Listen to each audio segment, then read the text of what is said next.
जय हिंद दोस्तों। चलिए शुरू करते हैं फिजिक्स। F बराबर r/2 को आज प्रूफ कर देते हैं। F बराबर r/2, F यानी फोकस दूरी, R यानी वक्रता त्रिज्या।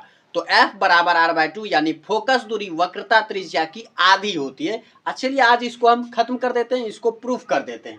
तो देखिए वक्रता त्रिज्या और फोकस दूरी खास करके जो ये F बराबर r/2 जो होता है ये दर्पण के लिए लागू होता है। तो दर्पण होते कितने हैं? तो दर्पण सिर्फ दो होते हैं, एक उत्तल दर्पण, एक अवतल दर्पण।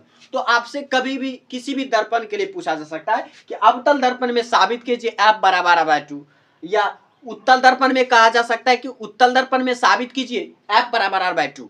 तो फिर आपको क्या करना है? तो देखिए दोनों का कॉन्सेप्ट एक ही, कॉन्सेप्ट अलग नहीं, बस दर्पण का नाम अलग अलग है, उसकी कहानियां अलग अलग हैं बस, लेकिन तरीके जो है कॉन्सेप्ट एक ही है। तो आपको एक ही कॉन्सेप्ट में जो दोनों दर्पण का समझ में आ जाएगा। देखिए सबसे पहले आपको क्या काम करना है कि दर्पण लेना है। तो दर्पण का कुछ नाम होता है, तो मान लेते हैं दर्पण mm' ले लिया हमने, दर्पण हमने mm' ले लिया।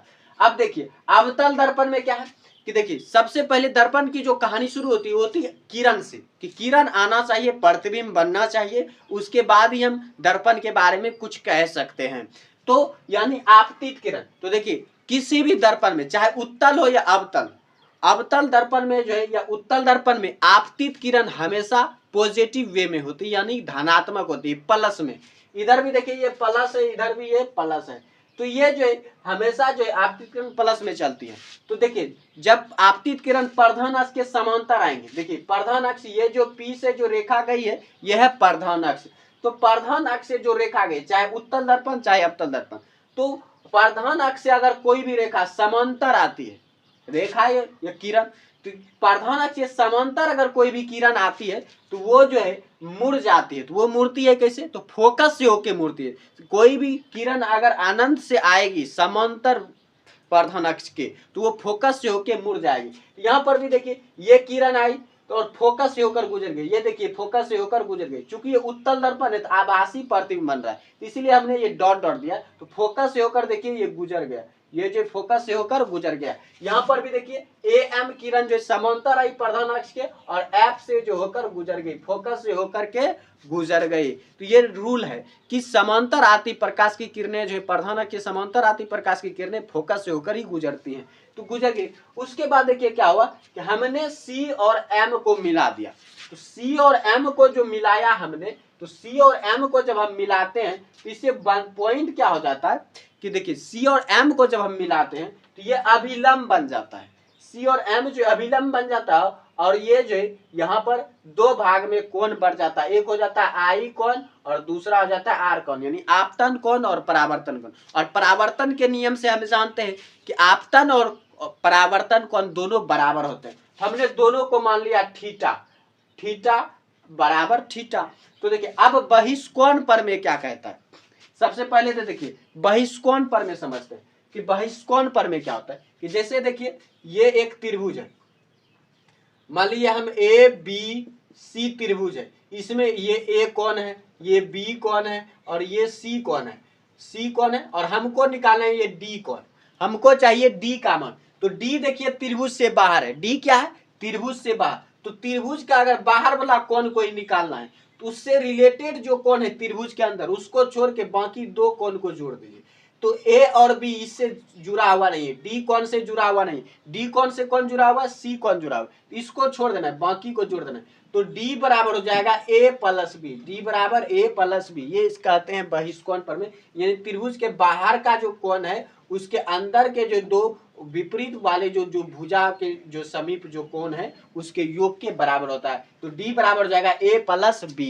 तो यहाँ पर भी देखिए ये थीटा ये भी थीटा, तो थीटा प्लस थीटा कितना हो जाएगा, ये 2 थीटा हो जाएगा। अब देखिए ये कोण कैसे होगा, क्योंकि ये दोनों समांतर है, AM और CP दोनों समांतर है, समांतर में एकांतर अंतर कोण से ये थीटा, तो ये भी क्या हो जाएगा, थीटा। इस तरह से आप समझ गए चित्र को। तो पहले चित्र समझ लेंगे तो बेटर तरीके से समझ में आएगा कोई भी चीज। अगर चित्र ही समझ में नहीं आया तो नहीं बनेगा कभी। तो ये समझ में आ गया।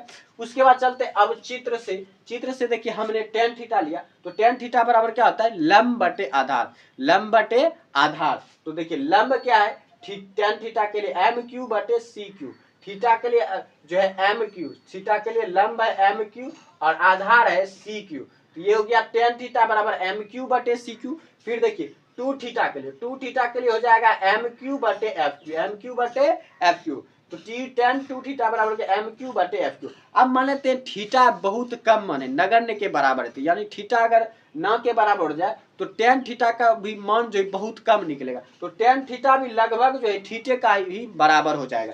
तो टेन थीटा जो है लगभग बराबर हो जाएगा थीटा के, यानी टेन थीटा बराबर थीटा और टेन टू थीटा बराबर मान लिए हमने टू थीटा, क्योंकि थीटा क्या है बहुत ही छोटा मान है। तो देखिए अब जो है टू थीटा बराबर क्या है, टू थीटा बराबर है यहाँ पर देखिए टेन थीटा बराबर तो हो गया टू थीटा और टू थीटा का मान कितना है एम क्यू बटे एफ क्यू। टू थीटा बराबर हो गया एम क्यू बटे एफ क्यू, टू थीटा बराबर एम क्यू बटे एफ क्यू। अब देखिए थीटा जो है थीटा का मान टेन थीटा बराबर थीटा हो चुका है, तो टेन थीटा बराबर एम क्यू बटे सी क्यू। तो टेन थीटा बराबर थीटा, तो यानी थीटा बराबर हो जाएगा एम क्यू बटे सी क्यू। यहाँ पर हमने थीटा बराबर रख दिया एम क्यू बटे सी क्यू। ये हो गया 2 गुना एम क्यू बटे सी क्यू बराबर एम क्यू गुना एफ क्यू। अब देखिए एम क्यू कैंसिल हो गया, तो हमारे पास क्या बचा 2 बटे सी क्यू और 1 बटे एफ क्यू। हमने दोनों को एक्सचेंज कर लिया, हमने क्या किया दोनों को एक्सचेंज कर लिया। तो ये जो दो इधर गुना में इधर आके आ जाएगा भाग में, इधर ये आके क्या आ जाएगा भाग में, इधर आके भाग में आ जाएगा। ये ऐसे समझिए हमने पलटा दिया 2 बटे सी क्यू बराबर 1 बटे एफ क्यू, 1 बटे एफ क्यू।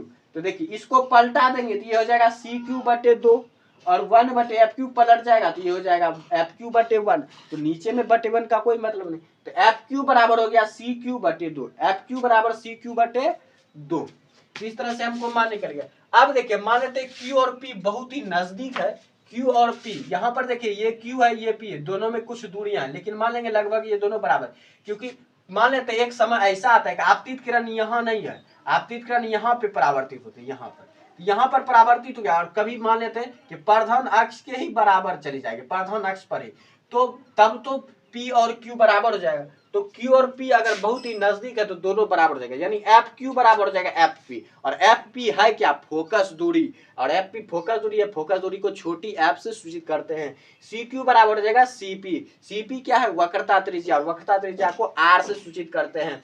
और एफ पी बराबर पहले से सी पी बटे 2, ये हमने पहले से निकाल के रखा हुआ है, तो एफ पी के जगह रख दिया हमने एफ और सी पी के जगह रख दिया हमने आर, तो एफ बराबर हो गया आर बटे 2।